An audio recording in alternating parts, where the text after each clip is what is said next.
Hari ini saya akan membagikan bagian terakhir dari seri khotbah The Covenant of Fruitfulness, perjanjian berbuah lebat. Dan di dalam bagian terakhir ini saya mau membagikan kepada kita semua satu rahasia kepada kita semua supaya kita bisa berbuah lebat dalam hidup kita, sangat ditentukan oleh pribadi yang ada di belakang kita, yang membackup kita, yang mensupport kita.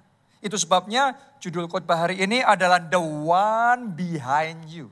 Pribadi yang di belakang saudara. Jadi kita harus mengerti siapa yang di belakang kita, siapa yang membackup, siapa yang mensupport kita. Itu menentukan apakah hasil kita, kemenangan kita, buah kita sedikit atau banyak. Tipis atau lebat. Penting sekali buat kita untuk kita memastikan ada pribadi yang kuat yang membackup kita. Ya, kalau kita nggak punya backup apa-apa, kita maunya hanya berjuang sendiri, tentunya bisa, tapi terbatas. Sebaliknya, kalau ada yang membackup kita dan yang membackup itu kuat, hasil kita pasti lebih besar. Skalanya, kapasitasnya, kemenangannya akan lebih besar. Itu sebabnya ini tergantung sama pilihan kita. Apakah kita mau hidup kita kecil atau besar? Apakah kita mau buah yang kita hasilkan sedikit atau banyak? Karena sama-sama berjuangnya, sama-sama kerjanya, sama-sama capeknya. Tapi ditentukan oleh yang membackup kita akan mempengaruhi hasil, akan mempengaruhi buah yang kita hasilkan di dalam kehidupan kita. Pertanyaannya, siapa yang menyokong hidup saudara? Siapa yang membackup hidup saudara? Sebagian dari Anda mungkin berkata, saya nggak punya siapa-siapa Pak. Sebagian lagi dari saudara mungkin berkata, ada keluarga saya yang cukup kuat untuk mendukung saya. Sebagian lagi mungkin ada yang saudara berkata, saya punya kenalan pejabat, saya punya kenalan jenderal, saya punya kenalan pengusaha yang kuat, konglomerat yang terkenal, yang kuat, atau artis yang terkenal, dan lain sebagainya. Saya mau ngomong begini sama saudara, itu semua baik, baik, dan baik. Tapi saya perlu ngomong, selama yang membackup kita, yang mendukung kita masih manusia, mereka tetap terbatas. Hanya satu pribadi yang tidak terbatas, yang kalau dia membackup kita, maka kita akan bisa mengalami kemenangan yang tidak terbatas. Maka kita akan bisa mengalami percepatan yang luar biasa. Maka kita akan bisa mengalami kemajuan yang sangat pesat. Namanya adalah Yesus Kristus Tuhan kita. Pastikan yang mendukung saudara, yang mensupport saudara, yang membackup hidup saudara adalah Tuhan sendiri. Selama Tuhan yang membackup saudara. Alkitab ngomong kalau Allah di pihak kita, siapa lawan kita? Kalau Allah membackup kita, kita pasti menang. Itu yang dialami oleh Daud dalam kehidupannya. Anda harus ngerti, Daud selalu menang dalam peperangan. Daud tidak pernah kalah di dalam peperangan. Kenapa? Karena pendukungnya, penyokongnya, yang membackup dia, pribadi yang berdiri di belakang yang mensupport Daud adalah Tuhan sendiri. Kita baca Mazmur 121 ayat 1 sampai ayat yang kedua. Nyanyian ziarah, aku melayangkan mataku ke gunung-gunung. Dari manakah akan datang pertolonganku? Pertolonganku ialah dari Tuhan yang menjadikan langit dan bumi. Saudaraku, masing-masing orang ketika dalam keadaan tertentu membutuhkan pertolongan akan muncul benak siapa yang dia harapkan akan jadi penolongnya. Ya, buat setiap orang beda-beda. Tapi hebatnya buat Daud penolongnya adalah Tuhan. Kalau dia terdesak, pribadi yang pertama yang muncul di benaknya, yang paling dia harapkan adalah Tuhan sendiri. Kalau dia butuh bantuan, sebelum dia memikirkan yang lain-lain, dia akan datang kepada Tuhan sendiri. Kenapa? Karena buat Daud, Tuhan itu adalah penolongnya. Tuhan itu adalah penyokongnya. Masih ingat gak saudara ketika Daud berhadapan dengan Goliat, raksasa yang besar itu. Secara manusia Daud pasti kalah. Karena Daud masih muda, belum pengalaman, belum ada apa-apanya. Tapi hebatnya dia ngomong begini sama Goliat. Kamu mendatangi aku dengan tombak dan lembing. Tapi aku mendatangi engkau dengan nama Tuhan semesta alam. Jadi dengan kata lain, buat Daud, Tuhan itu andalannya. Tuhan itu pegangannya.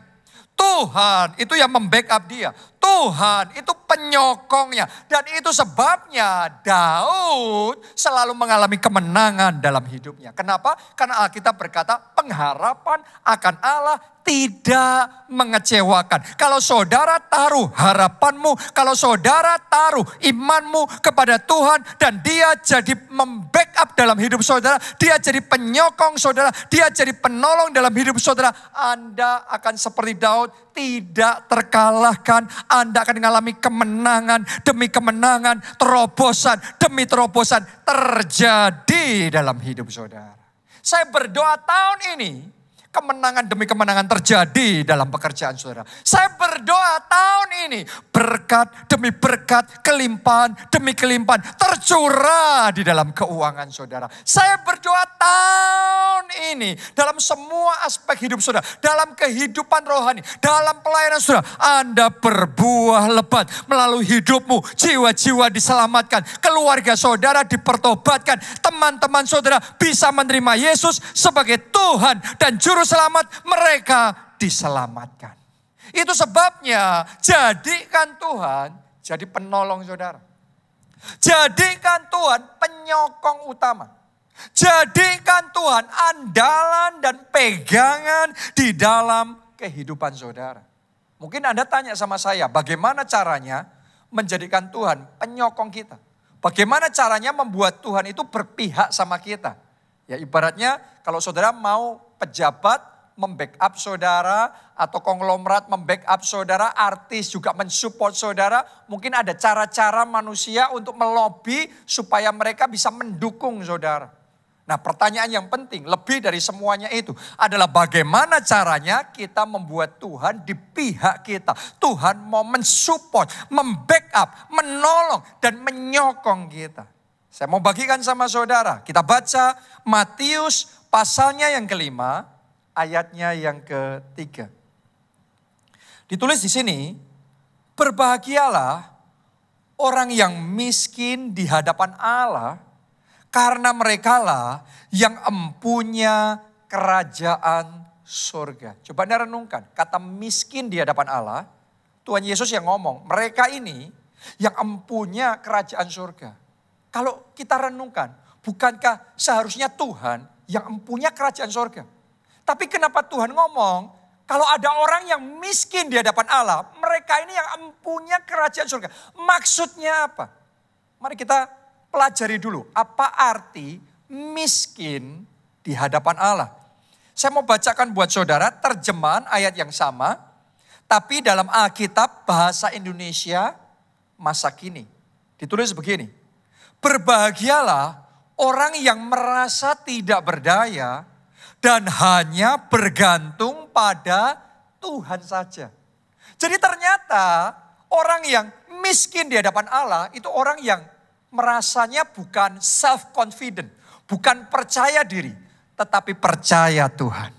Orang yang miskin di hadapan Allah itu orang yang sadar bahwa secara manusia dia terbatas. Karena itu dia berharap sama Tuhan. Dia bergantung sama Tuhan. Kalau Tuhan tidak menolong, aku pasti habis. Tapi kalau Tuhan menyokong, aku pasti menang. Itu sikap yang miskin di hadapan Allah. Dan ternyata yang seperti itu menyentuh hati Tuhan. Yang seperti itu akan memenangkan hati Tuhan. Dan kalau sudah seperti itu, maka semua resources kerajaan surga akan tersedia buat dia. Semua dukungan kerajaan surga, semua pasukan bala tentara surga akan Tuhan buat available, akan Tuhan buat ready untuk orang yang seperti itu. Makanya ditulis, orang yang miskin di hadapan Allah empunya kerajaan surga. Itu sebabnya saya mau ngomong sama saudara, kalau saudara punya sikap hati yang miskin di hadapan Allah, mulai hari ini, semua yang terbaik yang ada dalam kerajaan surga akan tersedia untuk menyokong saudara, mensupport saudara, mendukung saudara. Hikmat dari surga, berkat dari surga, kuasa dari surga, malaikat-malaikat surgawi akan Tuhan perintahkan untuk menyokong saudara, mendukung saudara, mensupport saudara. Sehingga Anda nggak berjuang sendiri, Anda nggak bekerja sendiri, tapi ada Tuhan yang mensupport saudara. Ada kerajaan surga yang membackup saudara. Dan kalau Tuhan di pihak kita seperti itu, siapa lawan kita? Kita akan lakukan perbuatan yang besar dan ajaib bersama dengan Tuhan. Oke, haleluya. Jadi jangan mau berjuang sendiri. Berjuang bersama dengan Tuhan. Pastikan Tuhan mensupport saudara. Pastikan Tuhan menyokong. Pastikan Tuhan menolong saudara. Oke. Kita baca Yeremia 17 ayatnya yang ke-7 sampai ayat yang ke-8. Ditulis begini. Diberkatilah orang yang mengandalkan Tuhan. Yang menaruh harapannya pada Tuhan. Anda mau kesembuhan? Taruh harapan saudara pada Tuhan. Anda mau keluargamu dipulihkan? Harapan itu taruh sama Tuhan. Oke, Anda mau dapat solusi jalan keluar dari masalah saudara sekarang? Taruh harapan saudara kepada Tuhan. Dia pengharapan, dia penolong utama dalam hidup kita. Ayat 8. Ia akan seperti pohon yang ditanam di tepi air. Jadi orang yang menaruh harapan sama Tuhan, orang yang miskin di hadapan Allah, orang yang mengandalkan Tuhan. Firman Tuhan ngomong orang itu akan seperti pohon yang ditanam di tepi air. Yang merambatkan akar-akarnya ke tepi batang air. Dan yang tidak mengalami datangnya panas terik. Yang daunnya tetap hijau. Yang tidak khawatir dalam tahun kering. Dan yang tidak berhenti menghasilkan buah. Wow, hebat sekali. Orang kalau mengandalkan Tuhan dalam hidupnya, orang kalau menjadikan Tuhan penyokong utama yang membackup hidupnya, ia seperti pohon yang ditanam di aliran air. Makanya nggak pernah kering, karena terus disegarkan oleh air tersebut. Ya, terus akan mendapatkan kesegaran dan terus berbuah. Bahkan di tahun kering pun terus berbuah. Saya bacakan Alkitab terjemahan masa kini dari ayat itu. Ya, bagian terakhir saja ditulis begini. Sekalipun negeri dilanda kekeringan, ia tak gelisah sebab ia selalu menghasilkan buah. Wow. Jadi kalau saudara tahu bagaimana membuat Tuhan di pihak saudara, Tuhan menyokong dan membackup saudara. Tolong dengarkan baik-baik. Anda akan seperti pohon yang ditanam di tepi aliran air. Yang ketika semuanya dilanda kekeringan, ketika dunia dan bangsa-bangsa mengalami kekeringan, ketika kita semua ada di tahun yang kering, tapi orang yang ada di dalam Tuhan, yang mengandalkan Tuhan, tidak akan pernah mengalami kekeringan. Tuhan yang memberi kesegaran, sehingga dalam hidupnya ia selalu berbuah lebat. Saya nubuatkan terjadi dalam hidupmu. Di tahun kering, di tahun pandemi, di tahun resesi, di tahun krisis ini. Justru Anda berbuah lebat. Anda mengalami kemajuan pesat. Tuhan bawa saudara terbang tinggi. Melakukan perkara-perkara lebih besar bersama Tuhan. Bahkan yang tidak masuk akal. Yang melebihi pikiran dan harapan saudara. Tuhan kerjakan karena engkau mengandalkan Tuhan. Oke, jadi miliki hati yang miskin di hadapan Allah, yang mengandalkan Tuhan, maka engkau akan diberkati. Jangan andalkan diri saudara sendiri. Jangan andalkan manusia, jangan andalkan yang lainnya. Kenapa? Yeremia 17 ayat yang kelima berkata begini. Beginilah firman Tuhan. Terkutuklah orang yang mengandalkan manusia, yang mengandalkan kekuatannya sendiri, dan yang hatinya menjauh daripada Tuhan. Tolong dengarkan. Anda yang saat ini merasa bisa sendiri tanpa Tuhan. Berjuang sendiri tanpa Tuhan. Kerja sendiri, ngejar visi, impian, target Anda sendiri tanpa Tuhan. Hatinya menjauh dari Tuhan. Saya mau ngomong sama saudara, Anda gak ada penyertaan Tuhan. Gak ada anugerah, gak ada kasih karunia. Akhirnya kering kerontang, akhirnya tidak berbuah dalam hidup saudara. Saya belajar pelajaran ini ya cukup menyakitkan. Maksudnya gimana? Di awal saya mulai perintisan pelayanan dan gereja kita di Jogja, saya mengawali itu dengan sikap yang very self-confident. Sangat percaya diri. Karena saya merasa sudah sekolah Alkitab, di Amerika, jalurnya khusus, leadership dalam gereja. Ya saya ngerasa ngerti semua teori tentang pertumbuhan gereja. Dan saya percaya dengan semuanya itu pasti maju, pasti bertumbuh. Tapi saya bersyukur sama Tuhan. Saya mengakui di beberapa tahun awal dalam pelayanan itu saya diizinkan mengalami kegagalan. Saya diizinkan mengalami stagnasi. Saya diizinkan sampai dalam satu titik saya menyerah dan saya ngomong sama Tuhan, saya enggak sanggup. Saya enggak bisa, sendirian saja saya tidak bisa. Tapi justru di momen seperti itu, saya belajar bergantung sama Tuhan. Saya belajar kalau kita mengandalkan kekuatan manusia, kekuatan diri sendiri, pada akhirnya kita kering kerontang. Kita enggak berbuah dengan lebat. Itu sebabnya saya mulai belajar berserah sama Tuhan. Saya mulai belajar mengandalkan Tuhan. Saya mulai belajar bergantung penuh sama Tuhan. Saya mulai berkata sama Tuhan, Tuhan kalau enggak Tuhan yang menyertai, maka tidak akan ada kemajuan. Kalau enggak Tuhan yang membangun, maka semuanya akan sia-sia. Ketika saya mulai belajar mengandalkan Tuhan, saya mengalami penggenapan janji Tuhan ini.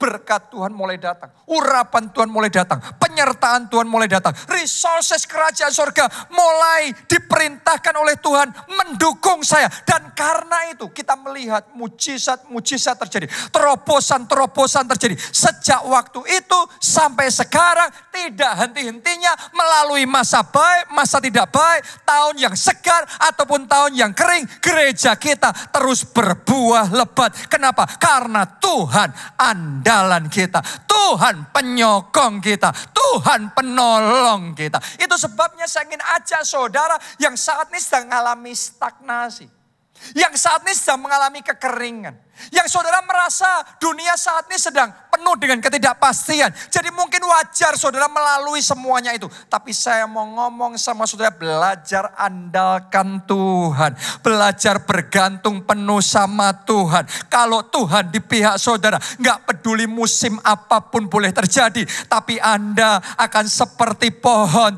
yang ditanam di tepi aliran air. Engkau tidak akan mengalami kekeringan sekalipun ada di tahun kering. Tuhan yang akan membuat saudara terus berbuah dengan lebat.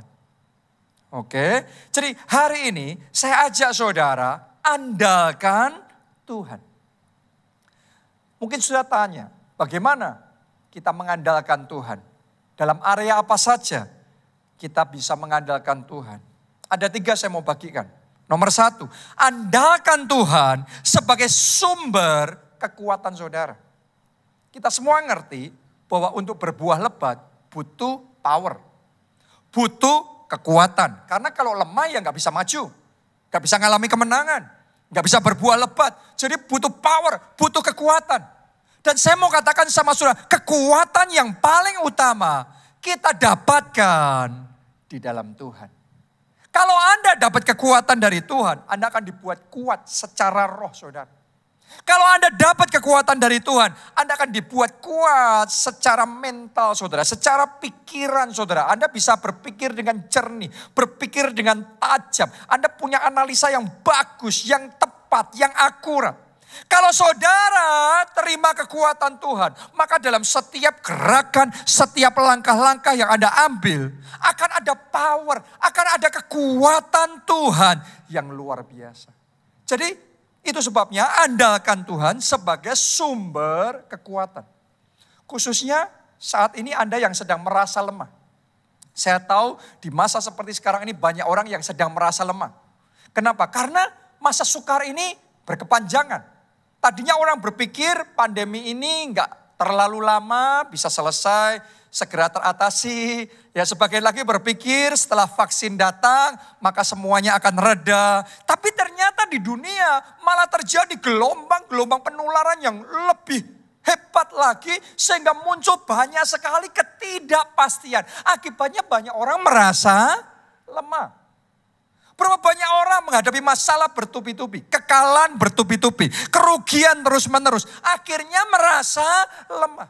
Berapa banyak orang ada di dalam masalah keluarga yang sangat rumit. Seolah-olah nggak terselesaikan. Mau bicara seperti apapun kayaknya nggak ada solusi. Kayaknya nggak ada jalan keluar. Sehingga merasa lemah. Banyak orang hari-hari ini merasa lemah. Hari ini saya mau katakan sama saudara yang sedang dalam keadaan lemah. Andalkan Tuhan dan jadikan Tuhan sumber kekuatan saudara.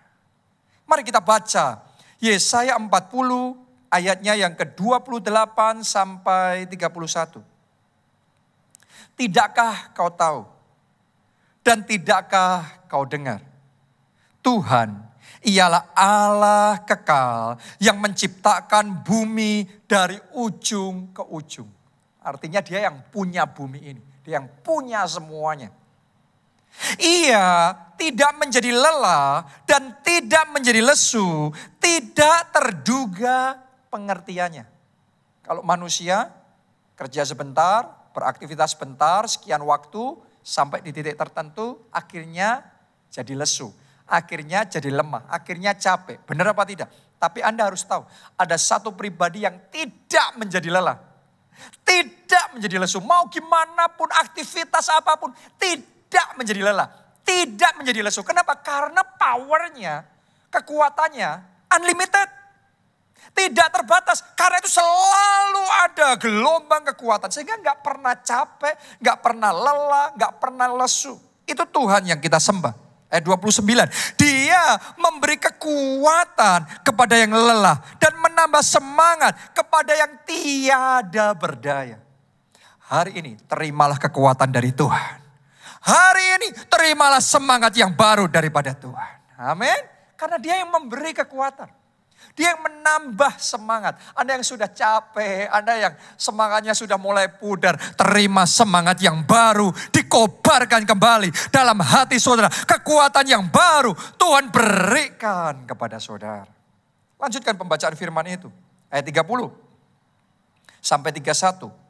Orang-orang muda menjadi lelah dan lesu. Teruna-teruna jatuh tersandung. Artinya orang yang biasanya kuat saja, ngalami kayak gitu, sudah gak kuat lagi. Ayat 31, tetapi orang-orang yang menanti-nantikan Tuhan mendapat kekuatan baru. Boleh katakan amin saudaraku. Kalau engkau menanti-nantikan Tuhan, kekuatan baru itu Anda terima dalam nama Yesus. Amin. Nah kalau Anda terima kekuatan baru itu, lihat. Mereka seumpama Raja Wali yang naik terbang dengan kekuatan sayapnya. Jadi buat saudara yang sekarang ngalami rasanya sedang turun, Anda butuh naik, Anda butuh pembalikan.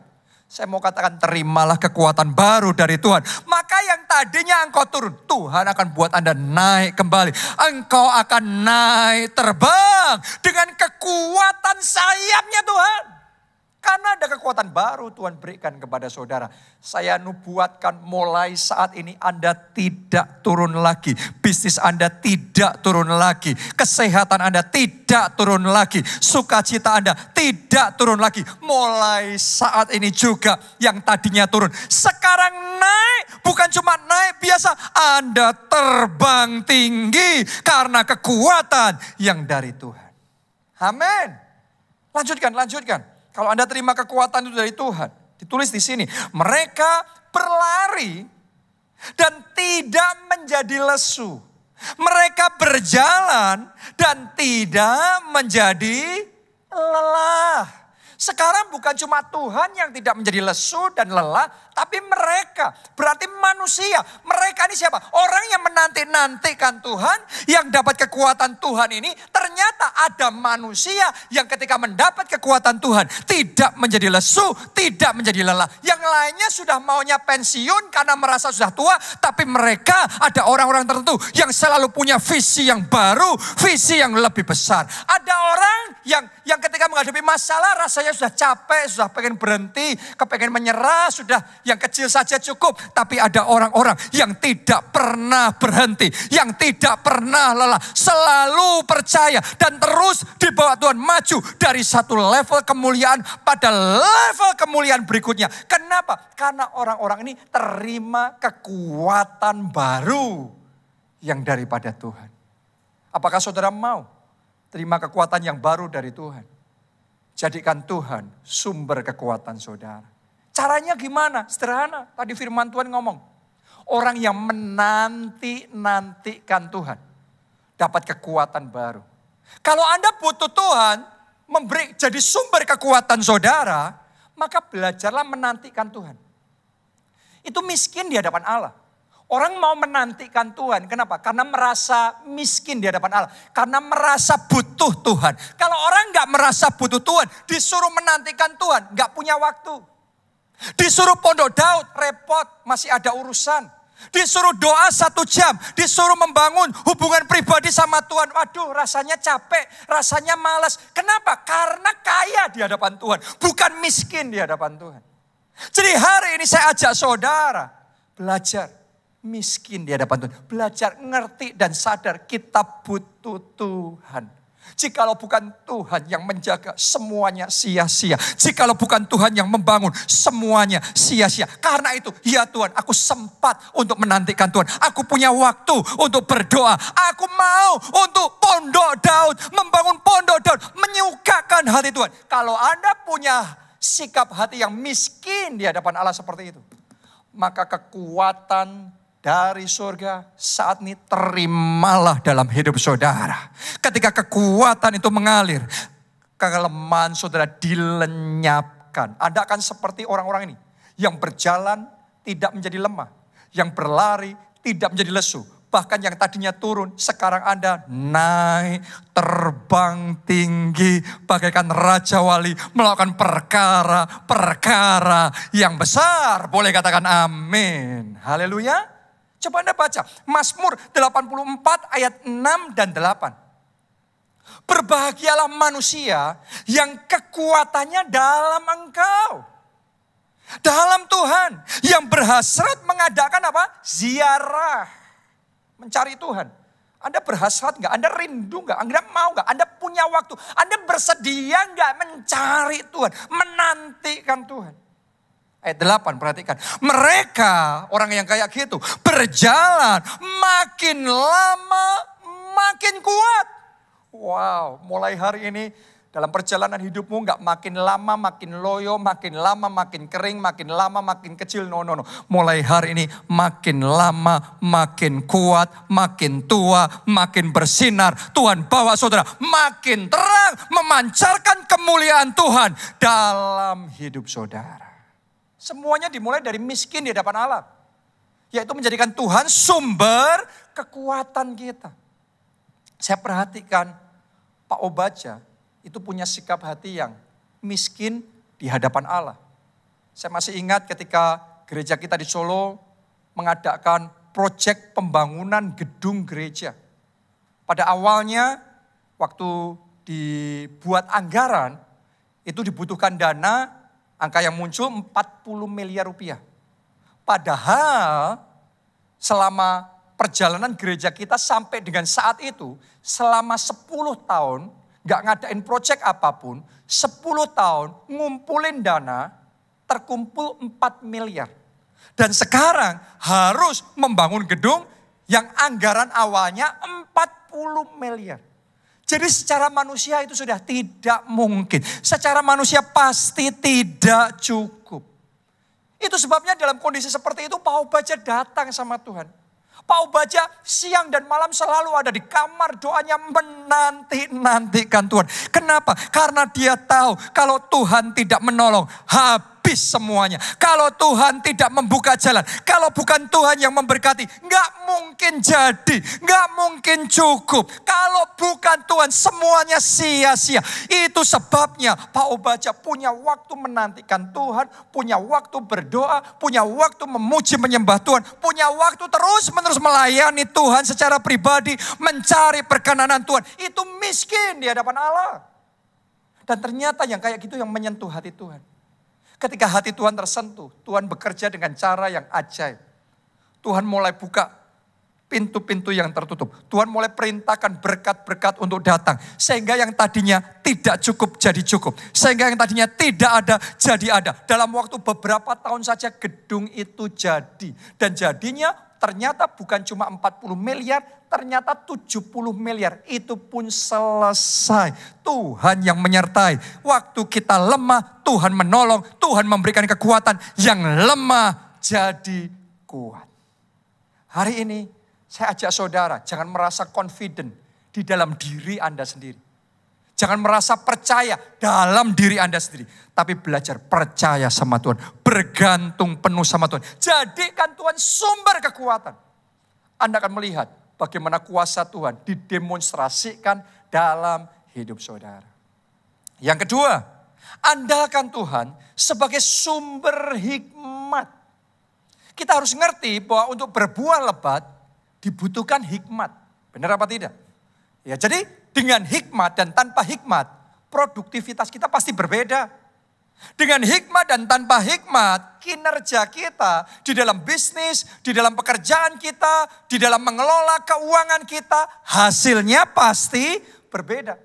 Dengan hikmat dan tanpa hikmat, pernikahan kita, keluarga kita, kita mendidik anak-anak kita, semuanya itu hasilnya pasti berbeda.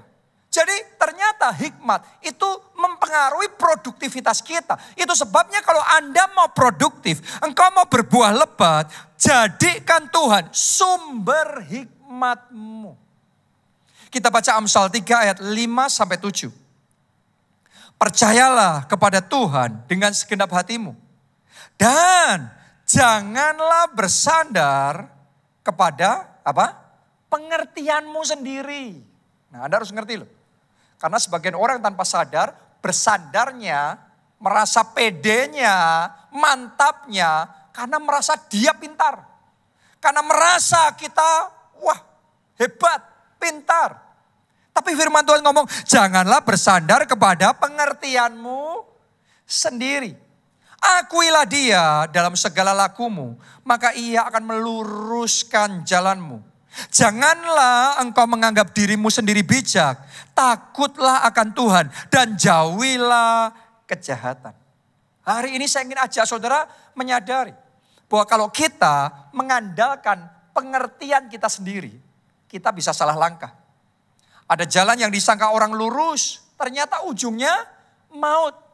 Ada berapa banyak orang merasa hikmatnya, pengertiannya, pemikirannya hebat, bahkan lebih benar daripada firman Tuhan. Akhirnya salah langkah. Coba Anda renungkan berapa banyak orang yang mengalami hal yang seperti itu. Karena itu hari ini belajar untuk menjadikan Tuhan sumber hikmat. Apapun yang firman Tuhan katakan, saudara ikuti. Ya, kita baca Yakobus 1 ayat yang ke-5. Tetapi apabila di antara kamu ada yang kekurangan hikmat, hendaklah ia memintakannya kepada Allah yang memberikan kepada semua orang dengan murah hati dan dengan tidak membangkit-bangkit, maka hal itu akan diberikan kepadanya. Jadi kalau saudara mau dapatkan hikmat Tuhan, diawali dari meminta. Ya, merasa butuh. Tuhan, hikmatku enggak seberapa, hikmatku enggak ada apa-apanya. Kalau engkau enggak ngajarin aku, kalau Tuhan enggak memberikan petunjuk, kalau Tuhan enggak mencelikkan pengertianku, aku salah langkah. Pasti keputusanku salah. Akhirnya maut, akhirnya kegagalan, akhirnya kebangkrutan, akhirnya kehancuran yang terjadi. Tapi kalau Tuhan yang memberikan hikmat, aku percaya yang dari Tuhan pasti benar. Firman Tuhan pasti benar. Hikmat Tuhan akan mendatangkan kemenangan. Orang kalau merasa butuh Tuhan, butuh hikmat Tuhan, pasti mau diajari Tuhan. Ciri orang yang butuh Tuhan, miskin di hadapan Allah, butuh Tuhan sebagai sumber hikmatnya. Mau dengerin firman Tuhan. Mau dengerin, mau perhatikan firman Tuhan. Mau belajar Alkitab, baca Alkitab itu. Merenungkan firman Tuhan siang dan malam. Berapa banyak orang Kristen yang merasa gak butuh baca Alkitab. Gak butuh merenungkan firman Tuhan. Butuh ini, melakukan itu, ketemu orang itu, aktivitas ini, aktivitas itu butuh. Tapi firman Tuhan gak butuh. Alkitab gak butuh. Merenungkan dan memikirkan Alkitab gak butuh. Orang yang seperti itu pada akhirnya salah langkah. Orang yang seperti itu pada akhirnya habis, kering kerontang, layu dalam hidupnya. Tapi kalau saudara punya kerendahan hati diajari oleh firman Tuhan. Tuhan akan meluruskan jalan hidup saudara. Hikmat Tuhan memenuhi hidup saudara. Dan Tuhan akan menjadikan Anda berhasil. Ya, jadi hari ini belajar ngikuti firman Tuhan. Firman Tuhan dalam pernikahan. Firman Tuhan di dalam pekerjaan. Firman Tuhan di dalam keuangan. Firman Tuhan di dalam investasi. Firman Tuhan di dalam keluarga. Saudara kalau ikuti hikmat Tuhan. Tuhan yang akan menjadikan hidupmu berhasil. Coba Anda lihat Pak Obadja. Pak Obadja itu merasa gak pintar. Ya, miskin di hadapan Allah. Kenapa? Karena dia sekolah SMP aja gak lulus. Jadi SMP kelas 2 itu berhenti di tengah jalan. Bahkan dia gak sekolah Alkitab. Tapi Tuhan suruh untuk jadi gembala. Secara manusia itu tidak mungkin. Secara manusia nggak bisa. Itu sebabnya dia terus mengejar Tuhan. Dia terus menantikan Tuhan. Dia terus minta diajari Tuhan. Caranya gimana Tuhan? Tuh berikan petunjuk. Karena kalau Tuhan nggak bicara, Tuhan nggak ngasih petunjuk. Pasti salah langkah. Pasti salah kaprah. Pasti nggak ada kemajuan. Semuanya jadi sia-sia. Itu sebabnya dia terus menerus belajar firman Tuhan. Terus menerus belajar bahkan dari hamba-hamba Tuhan yang dipakai Tuhan, diurapi Tuhan secara luar biasa. Bahkan sebelum pandemi, saya yakin saudara jemaat keluarga Allah Anda ngerti Pak Obadja sangat sering pergi ke luar negeri. Ke berbagai gereja di seluruh dunia, ke Korea. Ya, kepada Pastor Yonggi Cho belajar tentang pertumbuhan gereja. Ke Singapura belajar tentang kegerakan kelompok sel. Di Bogota, Kolombia belajar tentang prinsip 12. Tentang bagaimana multiplikasi tanpa batas. Bahkan yang terakhir pergi ke Nigeria. Belajar di gereja yang digembalakan Pastor I.E. Adeboye. Tentang bagaimana berjalan di dalam kuasa dan mujizat Tuhan. Jadi terus belajar. Ngejar hikmat. Bayar harga supaya dapat hikmat Tuhan. Dan benar ketika hikmat itu dia dapat. Dia kerjakan itu. Hikmat itu membuahkan hasil yang manis. Jadi hari ini saya ajak saudara untuk merendahkan diri. Merasa butuh firman Tuhan. Jangan ngomong aku gak butuh baca Alkitab. Jangan ngomong aku gak punya waktu merenungkan firman siang dan malam. Kalau sempat aja. Anda yang seperti itu rasanya benar tapi akhirnya Anda terpaksa akan menekuk lutut saudara. Karena akhirnya mentok, ngalami kegagalan. Hari ini mari rendahkan diri di hadapan Tuhan. Sadarilah tanpa Tuhan kita gak ada apa-apanya. Kalau Tuhan gak ngajarin kita, Tuhan gak memberi petunjuk kepada kita, kita bisa salah langkah. Tapi kalau kita mau ngikuti Tuhan, kita mau berjalan seturut dengan hikmat Tuhan, maka kita akan melihat kemenangan gilang gemilang Tuhan kerjakan dalam hidup kita. Amin. Itu yang kedua. Yang ketiga, yang terakhir. Andalkan Tuhan sebagai sumber berkat. Jadi siapa sumber berkat saudara? Pastikan Tuhan sumber berkat saudara. Ini penting sekali. Karena sebagian orang merasa pekerjaannya itu sumbernya. Ada sebagian lagi yang merasa orang tuanya yang kaya itu sumbernya. Saya mau ngomong begini sama saudara, selama itu manusia ya pada akhirnya akan kering. Hanya satu yang tidak pernah kering. Sumber berkat yang tidak pernah habis. Yaitu Tuhan kita sendiri. Jadikan Tuhan satu-satunya sumber berkat dalam hidup saudara, maka dia bisa memakai 1001 saluran berkat. Entah itu pekerjaanmu atau pekerjaan yang lain lagi, entah itu orang tuamu atau bahkan orang yang tidak engkau kenal sama sekali, untuk jadi saluran di mana Tuhan mengimpartasikan dan memerintahkan berkat-berkatnya datang melimpah di dalam kehidupan saudara. Jadikan Tuhan sumber berkat dalam hidup saudara. Kita baca Yesaya 32 ayat yang ke-14 sampai ayat yang ke-15. Ayat 14 ini dimulai dari titik terendah. Ayat yang ke-15 nanti adalah momen ketika Tuhan jadi sumber berkat. Ya, mari kita lihat perbedaannya. Ayat 14, sebab purimu sudah ditinggalkan dan keramaian kotamu sudah berubah menjadi kesepian. Berapa banyak orang ngalami ini? Berarti terjadi kemunduran, setback. Tadinya rame, sekarang sepi. Tadinya berkembang, sekarang menurun. Bukit dan menara sudah menjadi tanah rata untuk selama-lamanya.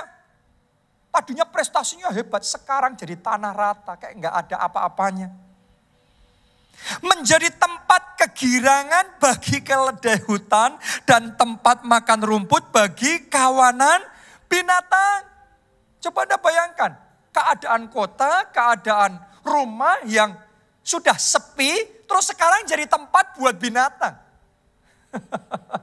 Berarti benar-benar itu sudah ditinggalkan.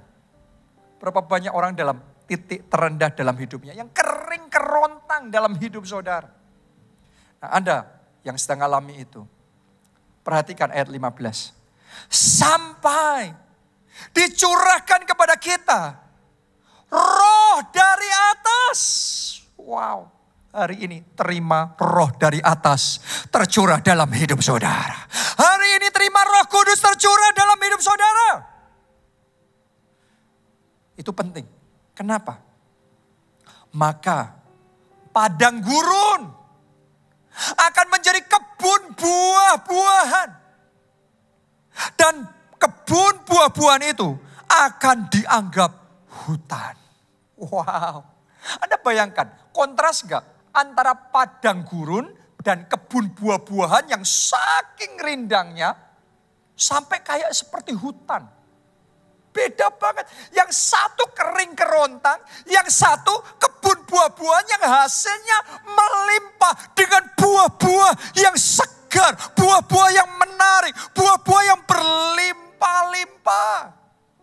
Bedanya, yang membuat perbedaan adalah ketika roh dari atas itu tercurah. Ketika Tuhan jadi sumber berkat dalam hidupmu, maka dia akan curahkan roh dari atas yang membuat semua yang kering dalam hidupmu, bagaikan padang gurun itu dirubah jadi kebun buah-buahan, bahkan bagaikan hutan yang melimpah ruah buah-buahnya, hasilnya, produktivitasnya dalam hidup saudara.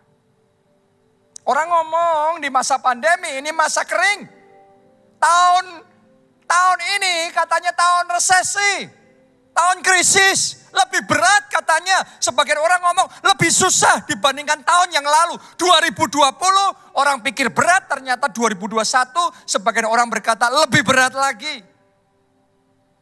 Tapi saya mau ngomong sama saudara, kalau Tuhan jadi sumber berkatmu, maka yang kering bagaikan padang gurun, Tuhan bisa rubah jadi kebun buah-buahan. Bahkan hasilnya begitu limpahnya, indahnya, luar biasanya. Itu bisa Tuhan kerjakan dalam hidup saudara. Diberkati dengan kelimpahan di tahun kering. Saya baru aja dengar ada satu orang yang bisnisnya tadinya rugi terus. Ya. Omset per bulannya 10 juta. Itu rugi. Terus dia doa sama Tuhan. Dan dia tiba-tiba merasakan dalam hatinya Tuhan bicara. Tuhan ngasih rema. Ini khusus buat dia. Ya. Remanya per 10-an dari bruto. Loh, Dia bingung kan, rugi kan harusnya nggak usah persepuluhan. Tapi kok Tuhan malah ngomong persepuluhan dari bruto. Bukan dari keuntungan bersih, tapi dari bruto. Dia mikir nih nggak masuk akal. Tapi dia memilih menjadikan Tuhan sumber berkatnya. Dan dia ikuti itu, dia taati itu. Anda tahu nggak, di masa pandemi ini, Tuhan berkati besar-besaran, kering seperti padang gurun. Jadi kebun buah-buahan, omsetnya tadinya 10 juta dan rugi. Sekarang di tahun pandemi ini, Tuhan lipat gandakan, per bulan omsetnya jadi 3 miliar rupiah. Dan dia diberkati besar-besaran, kelimpahan luar biasa. Saya mau ngomong sama saudara, kalau engkau jadikan Tuhan sumber berkatmu, engkau gak ngalami seperti yang dunia alami. Dunia kering, saudara gak harus kering. Tadinya harusnya padang gurun, gak bisa apa-apa, gak ada harapan. Tapi Tuhan bisa rubah jadi kebun buah-buahan yang melimpah dengan berkat-berkat yang luar biasa. Saya masih ingat juga waktu krisis moneter tahun 1998. Indonesia benar-benar ngalami krisis yang luar biasa. Banyak perusahaan yang jatuh. Banyak orang yang kolaps, ngalami kebangkrutan. Keadaan begitu susah sekali. Kepanikan terjadi di mana-mana. Dan pada waktu itu nilai tukar itu benar-benar ngalami lonjakan dari sekitar 2.000 rupiah sampai menyentuh 15.000 rupiah pada waktu itu. Bahkan lebih. Tapi tahukah saudara, di masa seperti itu, tiba-tiba Tuhan bicara sama Pak Obaja. Kuat sekali dalam hati. Tuhan ngomong, beli US dollar. Beli US dollar. Beli US dollar. Pak Obaja gak ngerti maksudnya gimana. Tapi dia berusaha ikuti. Dia berusaha taat dengan semua dana yang ada. Kita beli US dollar. Pada masa itu ya, itu rema pada masa itu. Dan benar ternyata dolar naik berlipat kali ganda. Itu sebabnya ketika dolar naik berlipat kali ganda dan krisis moneter melanda Indonesia. Yang lainnya kekeringan, yang lainnya ngalami nyungsep jatuh semuanya. Tapi sesungguhnya saya kesaksian sama saudara, kita justru diberkati dengan kelimpahan besar-besaran. Karena semua dana yang masuk di situ berlipat-lipat kali ganda. Dalam sekejap terjadinya begitu saja. Saya mau yakinkan saudara, dunia boleh ngalami masa sukar. Pandemi gak tahu berapa lama lagi, resesi, krisis, berapa lama lagi. Anda mau nunggu sampai kapan? Tambah kering, jadi seperti padang gurun. Hari ini saudara nantikan Tuhan. Jangan nantikan pandemi selesai, jangan nantikan resesi selesai baru Anda siap bergerak lagi. Tapi Anda nantikan Tuhan. Jadikan Tuhan sumber kekuatan. Jadikan Tuhan sumber hikmat. Jadikan Tuhan sumber berkat dalam hidup saudara. Rema yang dari Tuhan. Anda ikuti, Anda kerjakan, Anda lakukan. Maka Anda akan tetap segar di tahun kering. Terus berbuah lebat, produktif, maju, dan diberkati dengan kelimpahan dalam hidup saudara. Saya percaya, saya rasakan waktu saya ngomong seperti ini. Akan ada orang-orang yang di tahun sangat kering, sangat susah ini. Anda akan bersaksi kelimpahan. Tuhan curahkan besar-besaran. Yang tadinya kering di padang gurun. Tuhan pindahkan jadi seperti kebun buah-buahan yang melimpah dengan berkat-berkat Tuhan yang luar biasa. Anda percaya? Yang percaya bangkit berdiri. Bangkit berdiri. Mari angkat dua tangan saudara. Nyanyikan lagu ini. Ku nyanyi haleluya. Semuanya mari lambaikan dua tangan saudara. Mari katakan haleluya. Haleluya. Di masa kekeringan, di masa kegelapan, kami tetap serukan haleluya. Haleluya. Praise the Lord. Puji Tuhan.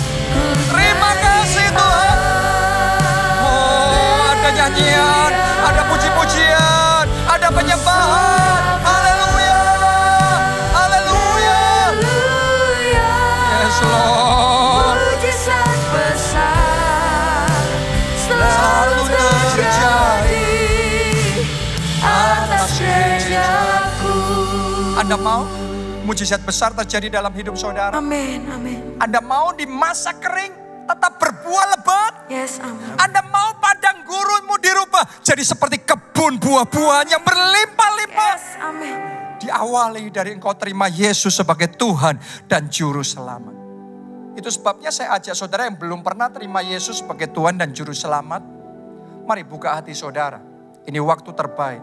Jadikan dia penyelamat dalam hidup saudara. Angkat dua tangan saudara. Mari ikuti doa saya. Tuhan Yesus. Tuhan Yesus. Masuklah dalam hatiku. Masuklah dalam hati. Jadi Tuhan dan Juru Selamatku. Jadi Tuhan dan Juru Ampuni dosa-dosaku. Ampuni dosa-dosa. Dan selamatkan jiwaku. Selamatkan jiwa. Mulai sekarang. Mulai sekarang. Hidupku milik Tuhan Yesus. Hidupku milik Tuhan Yesus. Dan aku percaya. Dan aku percaya. Dosa-dosaku sudah diampuni. Dosa-dosaku sudah. Dan jaminan keselamatan. Dan jaminan keselamatan. Dalam kerajaan surga. Dalam kerajaan surga. Sudah aku terima. Sudah. Terima kasih Tuhan Yesus. Terima kasih Tuhan. Amin. Mari semuanya angkat dua tangan. Kita ambil waktu berdoa. Saya ajak semuanya berdoa. Buat keluarga saudara dan teman-temanmu yang belum menerima anugerah keselamatan. Mari berdoa Tuhan. Jamah mereka. Jamah mereka. Ya Roh Kudus. Bekerjalah. Selamatkan keluarga. Selamatkan teman-temanku. Selamatkan mereka Tuhan. Selamatkan mereka ya Tuhan. Berdoa saudara, berdoa, berdoa. Berdoa, berdoa. Pakai aku Tuhan. Jadi saksi Kristus. Pakai aku jadi penjala jiwa. Penjala manusia. Biarlah perkataanku ini jadi kesaksian. Biarlah tindakanku jadi kesaksian. Biarlah hidupku jadi kesaksian. Melalui hidupku jiwa-jiwa diselamatkan. Pakai aku Tuhan. Oh Jesus. Oh Jesus. Kami perlu Engkau Tuhan. Kami perlu Engkau Tuhan. Kami perlu Engkau Tuhan. Saudaraku, Yesus yang ngomong, berbahagialah yang miskin di hadapan Allah. Karena merekalah yang empunya kerajaan surga. Saya berdoa hati yang miskin di hadapan Allah. Hati yang merasa butuh Tuhan. Kalau enggak Tuhan menyertai kita, pasti habis semuanya. Kalau Tuhan enggak menjaga kita, pasti remuk semuanya. Kita butuh, kita bergantung penuh. Dan kita jadikan Tuhan andalan kita. Saya berdoa hati seperti itu ada dalam hidup saudara. Itu sebabnya saya ajak saudara, ayo kita ngomong sama Tuhan. Sampaikan komitmen, dedikasi kita bahwa Tuhan jadi sumber segalanya di dalam kehidupan kita. Anda yang mau, mari angkat dua tangan, ikuti doa saya. Katakan Tuhan Yesus, mulai sekarang, jadilah sumber segalanya dalam hidupku. Jadilah sumber kekuatanku. Jadilah sumber hikmatku. Jadilah sumber berkatku.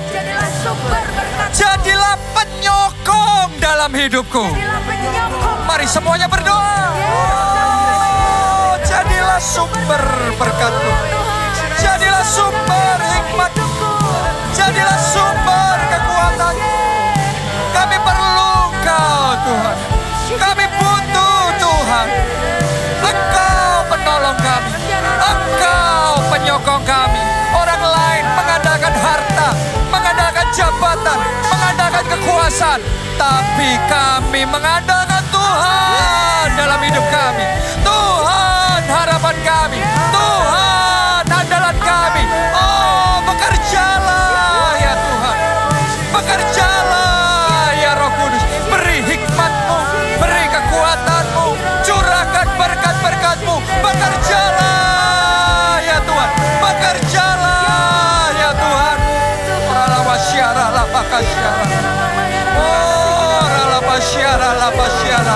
Engkau penyokong, Engkau yang membackup, Engkau yang menolong kami, Engkau segalanya dalam hidup kami.